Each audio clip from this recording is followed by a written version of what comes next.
40 দিনের চিল্লে কি শরীয়ত সম্মত?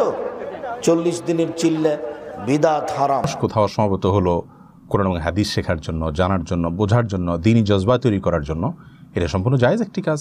এটা বিদআত হতে যাবে কেন? এটা যদি বিদআত হয় তাহলে সেক্ষেত্রে আমাদের এই যে লাইভ অনুষ্ঠান এটাও বিদআত হবে।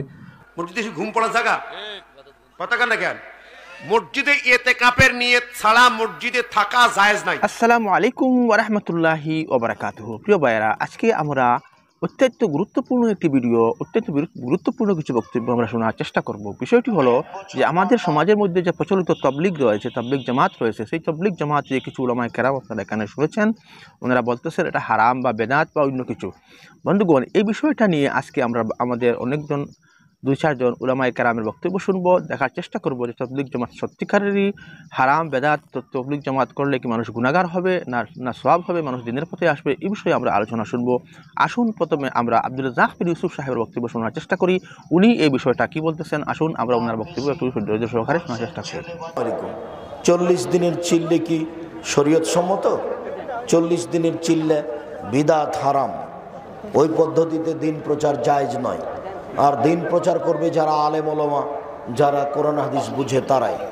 বন্ধুগণ, আমরা এখানে দেখলাম যে আব্দুল রাজ্জাক বিন ইউসুফ সাহেব বলতেছেন, ওনাকে কে প্রশ্ন করেছিল যে তাবলীগ জামাত বেদাত বা হারাম, তাবলীগ জামাত করা যায়, তাবলীগে 40 দিনের চিল্লা যেটা করা জায়েজ আছে কিনা বা তাবলীগ জামাত জায়েজ কিনা। উনি বলেছেন যে তাবলীগ জামাতে 40 দিন এটা বেদাত হারাম এবং আলিম উলামারা দিনের প্রচার করবে, সাধারণ মানুষ নয়। বন্ধুগণ, আসুন এবার আমরা জানার চেষ্টা করি আরেকজন আলিমে দিন, উনার নাম আমার জানা নাই। আসুন উনি কি বলেন তাবলীগ জামাত সম্পর্কে, তা আমরা একটু জানার এবং বোঝার চেষ্টা করি। এই যে সৌদি আরব তাবলীগ জামাতকে নিষিদ্ধ করছে, ঘটনা কি? এটা করলো কেন? জামাত তাবলীগ নিষিদ্ধ কেন? এই প্রশ্ন আমার কাছে অনেকেই করছে।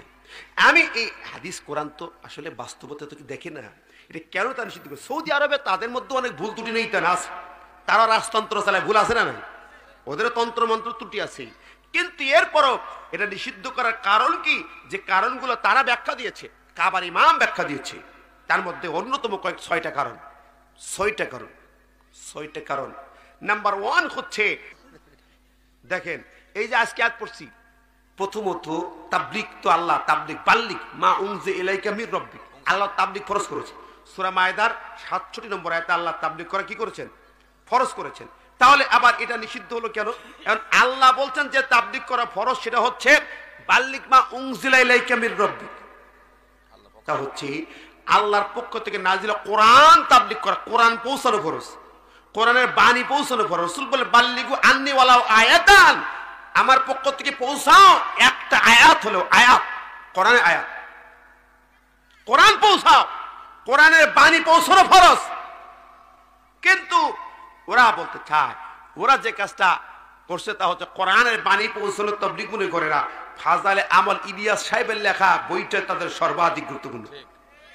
এমনকি মসজিদে কোরআন মেম্বারে রাখা থাকে না, ফাজাইলে আমল রাখা থাকে, কোরআনের উপরেও ফাজাইলে আমল রাখা হয়। নাউজুবিল্লাহ, ঠিক না? ঠিক। এটা 1 নম্বর সমস্যা। আমার ভাইরা রাগ করবেন না কিন্তু আমার কথায়, কোরআন তো নাম্বার 1। নাম্বার 2 হচ্ছে এই যে কোরআন আসার পরে অন্যান্য কিতাব সব মানসুখ হয়ে গেল, সব কিতাব কি মানসুখ, ঠিক না? ঠিক। এখন আমাদের তো মসজিদগুলোতে এলান হয়, মুসল্লিরা বাকি নামাজ বাদ বসেন, কিতাবের তালিম হবে। কিতাবের তালিম বলে, কিতাব বলতে কোরআন বোঝা, জালিকাল কিতাব, কিতাব মানে কোরআন, কিতাব মানে দুনিয়ার কারণ লেখা বইকে কিতাব বলা হয় না। তালিম কিতাব মানে কোরআন তালিম। ওয়াল্লাযী বাসা ফিল উম্মিয়িনা রাসূলাম মিনহুম ইয়াতলু আলাইহিম আয়াতি, কোরআনের তেলাওয়াত দিয়ে রাসূল কথা বলতেন, ঠিক না? ঠিক। কাজেই কোরআন কিতাবের তেলাওয়াত মানে, কিতাবের তালিম মানে কোরআনের তালিম হতে হবে, কথা বলেন, ঠিক না? ঠিক। এটা 2 নম্বর। 3 নম্বর হলো আল্লাহর কিতাব কোরআন থাকতে দুনিয়ায় মানুষের হাতের লেখা বই, যে বই লিখবেন আর তাই গ্রহণযোগ্যতা হবে না। সূরা বাকারা 79 নম্বর আয়াতটা দেখবেন, আল্লাহ বলে, আল্লাহ বলে ওদের ধ্বংস তাদের জন্য, ইয়াকতুবুনাল কিতাবা বিআইদিহিম, যারা তাদের হাতে কিতাব লেখে। ওরা যেই কিতাবের তালিম দেয়, ওদের হাতে লেখা কিতাবটা লিখেছে, নিজের হাতে লিখি ওই কিতাব দিয়ে তালিম দেয়। আল্লাহ ওদেরকে ধ্বংস বলেছেন। আমার ভাইরা ও বন্ধুরা, দলিল অনেক আছে, আপনারা রাগ করবেন, মন খারাপ করছেন নাকি, মাইন্ড করছেন নাকি? 3 নম্বর বললাম। 4 নম্বর হলো আল্লাহ বলেছেন আফাতুমিনুনা বিবাদিল কিতাবি ওয়া তাকফুরুনা বিবাদ। তোমরা কি কিতাবের এক অংশ মানো আর এক অংশ মানো না? অস্বীকার করো। এক অংশ ঈমান আনো আর এক অংশ ঈমান আনো না। ওরা দাওয়াত ও তাবলীগ বলেন আর কোরআনুল কারীমের বিধিবিধানে একটা অংশকে বিশ্বাস করে আর একটা অংশকে পরিত্যাগ করেছে, মানেই না। ঠিক না ঠিক? যেমন দাওয়াতের 2টা অংশ, ওয়ালতাকুম মিনকুম উম্মাতুন ইয়াদউনা ইলাল খায়র ওয়া ইয়া'মুরুনা বিল মা'রুফ ওয়া ইয়ানহাউনা আনিল মুনকার। দাওয়াতে তাবলীগের 2টি পাঠ হলো আমর বিল মা'রুফ নাহি আনিল মুনকার। ভালো কাজের আদেশ করবে, খারাপ কাজে বাধা দেবে। ওরা ভালো কাজের কথা বলি, নামাজ পড়েন, তাসবিহ করেন, দিন মানেন, কিন্তু খারাপ কাজের বাধা ওরা দেয় না। বলে ওগুলো ফিতনা ফাসাদ দুনিয়ার মধ্যে আমরা নেই। কথা কল না কেন? জোরে বলেন।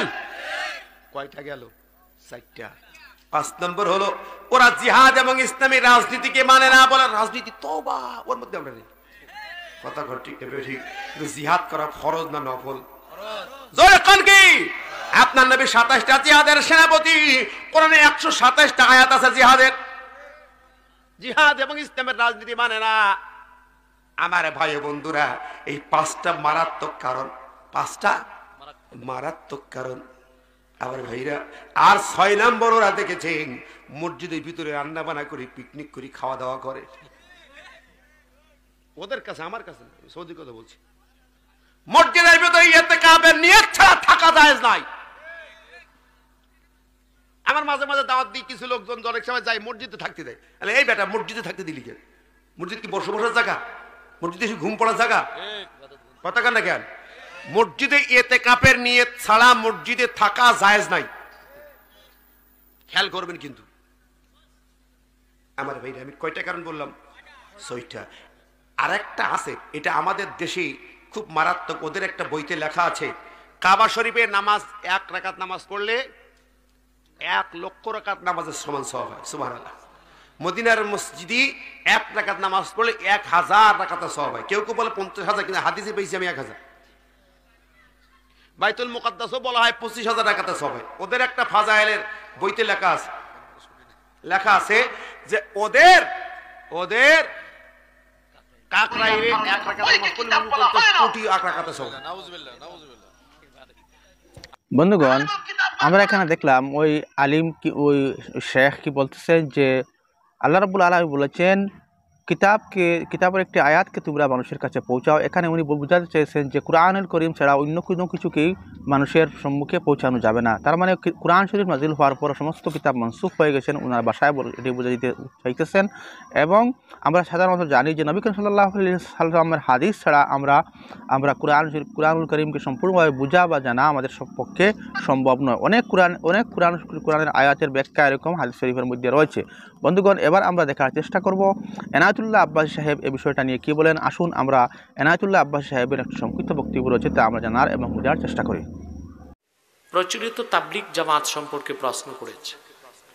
বড় মজার বিষয় কি জানেন, আজকে বড় বড় আলেম যারা তবলিগের মুরব্বী ঢাকা নারায়ণগঞ্জের, তারা আমার কাছে আজকেই গিয়েছিল।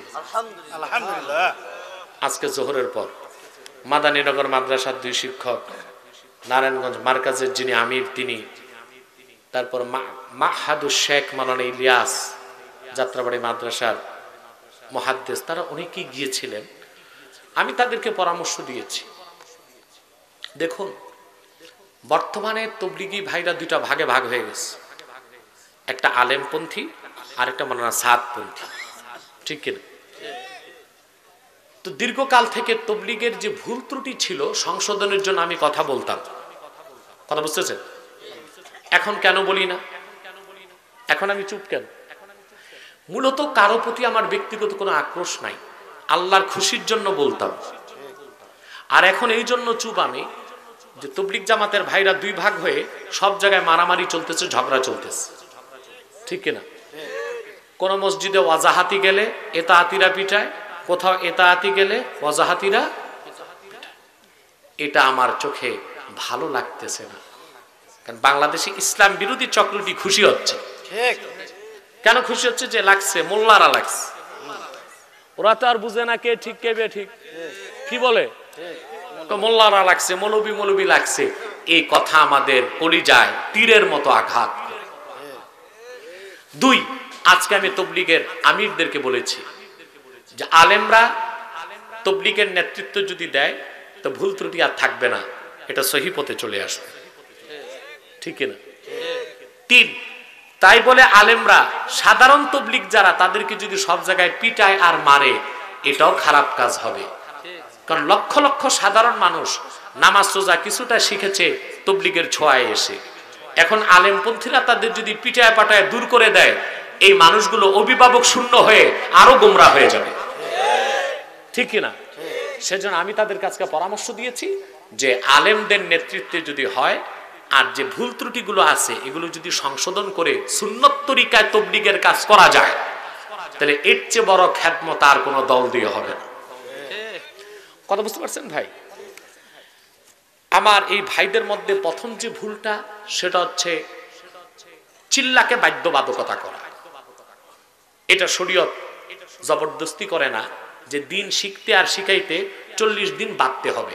এটা 80 দিন হইতে পারে, 20 দিন হইতে পারে, 30 দিন হইতে পারে, ঠিক কিনা? এই বাধ্যবাধকতা পরিহার করতে হবে। দুই, অবশ্যই দিন শিখাবে আলেম। কে শিখাবে? জাহেল 70 চিল্লা দিল আমির হতে পারবে না, আমির হবে আলেম। কিন্তু তবলিগী ভাইদের এখন নিয়ম, এখনো সেই নিয়মটা আছে যে কোন সাধারণ মানুষ যদি 3টা চিল্লা দেয় সে আমির হবে, আর আলেমকে 7 চিল্লা দিয়ে আমির হইতে হবে। তার মানে আলেম বেটাকে এলেম শিখে অপরাধ করছে যে তারে আর 4টা চিল্লা তওবার জন্য করতে হবে। এটাই তো বোঝা যায়। যে লোকটা 14 বছর মাদ্রাসায় পড়ে দাওরা পাস করছে, এর কি তালিম তবলিগ মাসলা মাসাইল শিখার বাকি আছে কিছু? সে তো এমনি আমির হতে পারে। কথা বলে না? এই নিয়ম পরিবর্তন করতে হবে। সকল জামাতের নেতৃত্বে আমির হবে আলেম। কি হবে? 3, কোন আলেমের উপস্থিতিতে তবলিগের কোন জাহেল যত পুরান হোক, 80 বছরের পুরান সাথী, সে কোনো নসিহত করতে পারবে না। কারণ ফতোয়া আলমগিরিতে এসছে লা ইয়াজুজু লি আওয়ামিন নাসি আইয়ামুরা আলিমান আউল কাজী আউল মুফতি। কোন সাধারণ মানুষের জায়েজ নয় যে সে কোনো আলেম, কোনো বিচারক কিংবা কোনো মুফতির সামনে ওয়াজ করবে, এটা জায়েজ না। কথা বুঝতে পারছেন? এই কাজগুলো সংশোধন করলে দেখা যাবে তবলিগ জামাতের ভাইদের দিয়ে দিনের বড় বড় খ্যাতমত সম্ভব হবে। কথা বুঝতে পারছেন? বন্ধুগণ, আমরা এখানে দেখলাম ডক্টর এনায়েতুল্লাহ আব্বাসী সাহেব তবলিগ সম্পর্কে বেশ কিছু বিস্তারিত এবং গুরুত্বপূর্ণ বিষয় আপনাদের সম্মুখে উপস্থাপন করেছেন এবং আমাদেরকে বোঝানোর চেষ্টা করেছেন।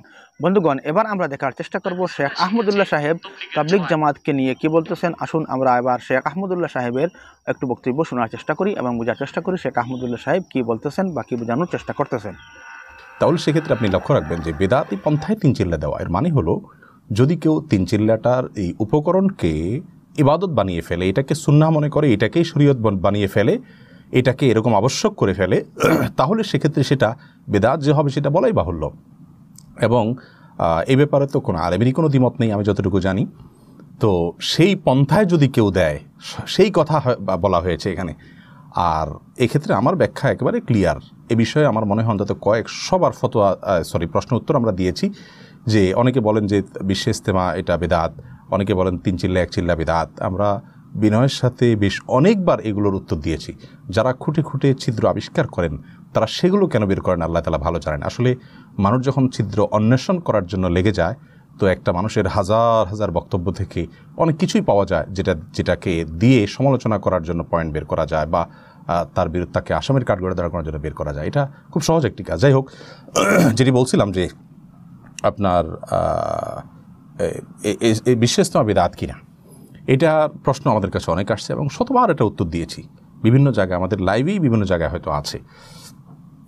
এবং আমরা সেখানে বলেছি যে কিছু মানুষ কোথাও সম্ভবত হলো কোরআন এবং হাদিস শেখার জন্য, জানার জন্য, বোঝার জন্য, দ্বীনি জজবা তৈরি করার জন্য, এটা সম্পূর্ণ জায়েজ একটি কাজ। এটা বেদাত হতে যাবে কেন? এটা যদি বেদাত হয় তাহলে সেক্ষেত্রে আমাদের এই যে লাইভ অনুষ্ঠান এটাও বেদাত হবে।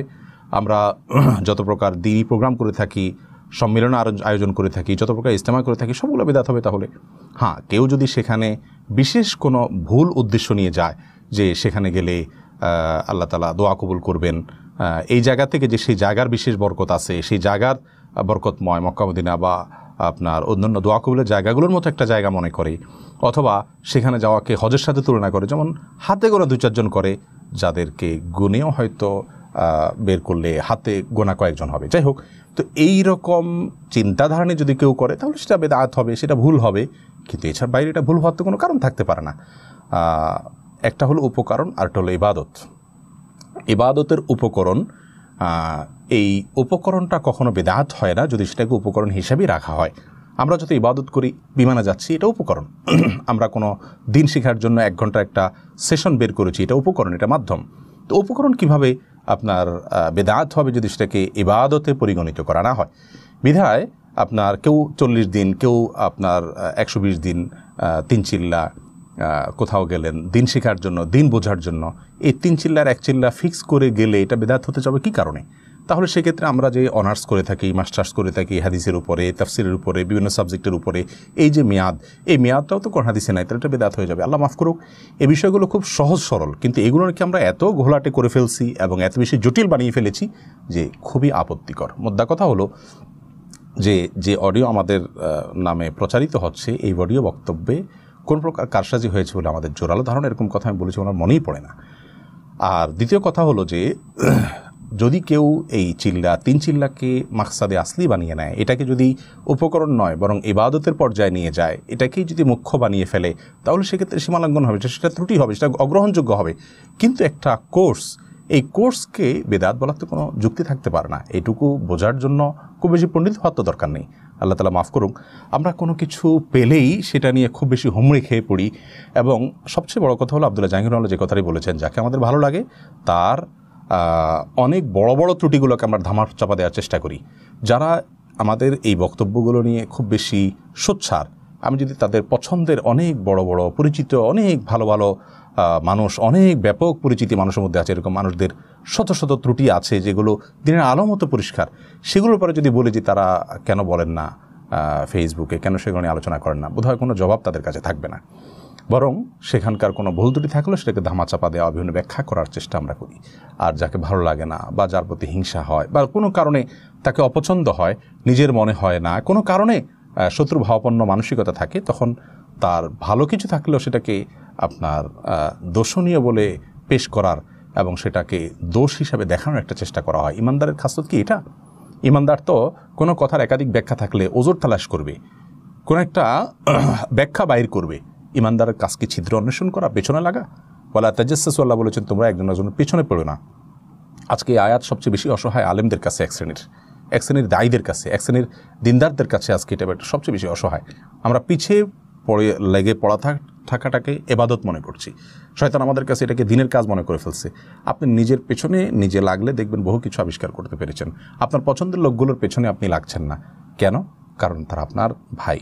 তো আমি সেই কাজটা আমিও করি, আমি কারোর পেছনে লাগার চেষ্টা করি না, ছিদ্রান্বেষণ করার চেষ্টা করি না, কারণ আমি আমার ভ্রাতৃত্বের গণ্ডিটাকে অনেক বড় মনে করি, অনেক বড় মনে করি। আব্দুল্লাহ জাহাঙ্গীর রহমাল্লাহ বলতেন যে বাংলাদেশে যত মহৎ পথ আছে আলেমদের, প্রত্যেকের নিজেদের মধ্যে তাদের কম বেশ মতপার্থক্য আছে, গ্রুপ আছে, তারা কিন্তু নিজেদের পারস্পরিক মতপার্থক্যগুলো ওপেন প্ল্যাটফর্মে বলে বেড়ান না, বরং সেটা নিজেদের মধ্যে রাখেন, কারণ তাদের নিজস্ব ব্যাপার। তো তিনি বলেছেন একবার আমাকে স্পষ্ট সরাসরি যে আমি মনে করি এই গণ্ডিটা আর একটু বড় করলেই আমাদের সমস্যার সমাধান হয়ে যায়। অর্থাৎ আমরাই তো, যখন আমরা চিন্তা করছি একটা ছোট্ট বলয় থেকে যে আমাদের মধ্যে 2টা গ্রুপ আছে, তো আমরাই তো, এটা আমাদের মধ্যে থাকুক। আমাদের যারা ভিন্ন মত লালন করেন বা আমাদের বিপক্ষে যারা, তাদের কাছে যেন না যায়, সেজন্য আমরা ওপর প্ল্যাটফর্মে আলোচনা করি না। তো আমরা তো মুসলমানরা সবাই আমরাই, তো আমাদের মধ্যে তো সীমাবদ্ধ থাকা উচিত। আমরা ফেসবুকের মতো ওপেন প্ল্যাটফর্মে যদি সেটা আলোচনা করি, তাহলে সেটা নাস্তিকদের হাসির কারণ হতে পারে।